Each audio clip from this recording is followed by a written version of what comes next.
पहले जिन व्यक्तियों पर आशंका जाहिर की गई थी उनको भी शामिल जांच किया गया। दिनांक 9 अप्रैल 2022 को इस मामले में हमने अंजलि नामक आरोपी की पहली गिरफ्तारी करी थी।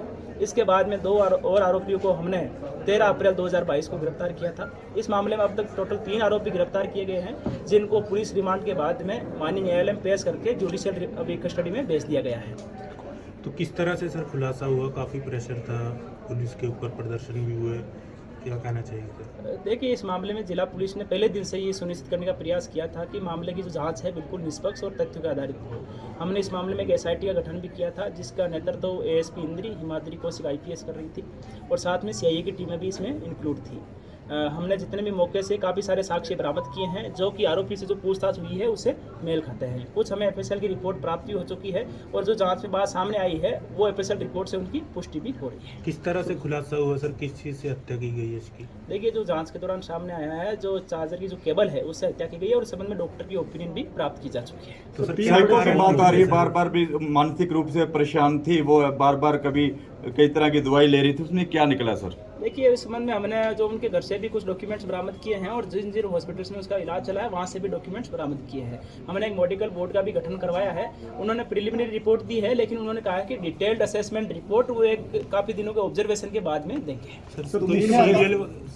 किसी भी हत्या के बाद FSL की जो सवाल होते हैं कि हत्या किसने की, कैसे की और क्यों की, जी लेकिन तीनों के जवाब अभी पूरे नहीं हैं जी। क्योंकि पीड़ित परिवार अभी आरोप लगा रहा है कि सिर्फ 3 महिलाएं इसमें शामिल नहीं है, हत्या की वजह जो है वो सामने नहीं आई है।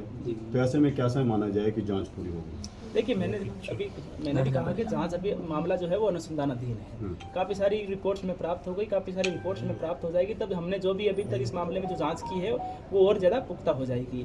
इस मामले में अभी तक ये स्पष्ट है कि अंजलि नाम के आरोपी ने हत्या की है और उसने बाद में डेड बॉडी बैग में डाल करके दूसरे की छत पर रखा है। जो धनवंती और स्वर्णदेव नाम की जो आरोपी है उन्होंने बॉडी वहाँ से उठा करके दूसरे के टीन सेट पर फेंक दी।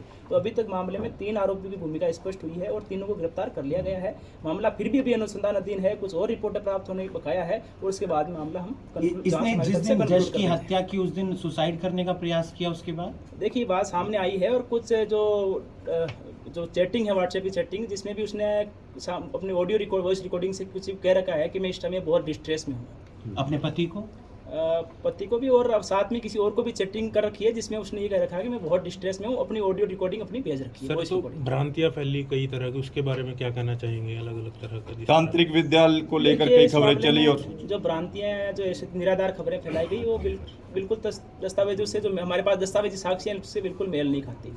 पहले ये भ्रांति फैलाई गई कि जो बच्चे की हत्या है वो लगभग 8 घंटे का पहले की गई है, जबकि जो पोस्टमार्टम रिपोर्ट है उसके अनुसार क्लियर है कि बच्चे की जो हत्या है वो लगभग 24 घंटे का उसमें समय दिया गया है। दूसरी ये भ्रांति फैलाई गई कि बच्चे के शरीर पे काफ़ी सारी इंजरीज है, प्राइवेट पार्ट्स पे भी इंजरीज है, वो भी बिल्कुल गलत है। शरीर पे केवल एक इंजरी है और साथ ही जो हत्या है वो गला घोट करके की गई है। जेल में सर किस तरह रहेगा सुरक्षा के लिए जस के आरोपी हैं जेल में सुरक्षा? देखिए, हमने जो वहाँ के जेल अधीक्षक हैं उनसे हम ये रिक्वेस्ट करेंगे कि खासतौर पे जो अंजलि नाम के आरोपी है उस पर विशेष निगरानी रखी जाए। सर, गांव में किस तरह का माहौल है? जिस तरह बात आ रही थी परिवार के रजेश के बहिष्कार की, तो उसके लिए सुरक्षा सुनिश्चित की जाएगी? देखिए, कोई भी पक्ष हो, किसी भी पक्ष की जो सुरक्षा सुनिश्चित करना पुलिस का वैधानिक दायित्व है, वो हम सुनिश्चित करेंगे। साथ ही गांव में भी अमन शांति बनी रहे। वहाँ के जो मौजूद लोग हैं वो भी हमारे संपर्क में है। उन्होंने एक 10 व्यक्ति की कमेटी बनाई थी, वो भी हमारे संपर्क में है। यदि उनके किसी प्रकार के और भी डाउट्स होंगे तो वो भी जिला जो जाँच इकाई है हमारी, वो क्लियर करने की कोशिश करेगी। तो कल भी हमारी बात हुई पीड़ित परिवार से, इस मामले में शिकायत करता, वो इस जांच से संतुष्ट नहीं है या कहें कि जो 3 आरोपी बनाए गए हैं उनको, उनसे अलावा भी उनको शक है। जो समाज के देखिए, वो 14 अप्रैल को हमारे पास में आई थी, कमेटी यहाँ करके मिली थी। उसमें काफ़ी लोग संतुष्ट भी थे, कुछ के अपने डाउट्स भी थे। वो भी हमने उनको कहा है कि जैसे ही मेरे पास सारी FSL रिपोर्ट्स प्राप्त हो जाएगी हम आपकी वो भी शंकाएं दूर कर देंगे। तो हम जब भी कमेटी मिलना चाहे, उस दिन भी मैंने शाम को भी बुलाया था, अगर जब भी कमेटी मिलना चाहे वो आ सकते हैं और अपना बातें रख सकते हैं। तो उनको 10 दिन का समय दिया था जी। उन्होंने ये कहा था कि हम ये चाहते हैं कि मामले की जांच जल्दी पूर्ण हो ताकि मामला जल्दी कोर्ट में जाए और जो दोषी है उनको जल्दी सजा मिले।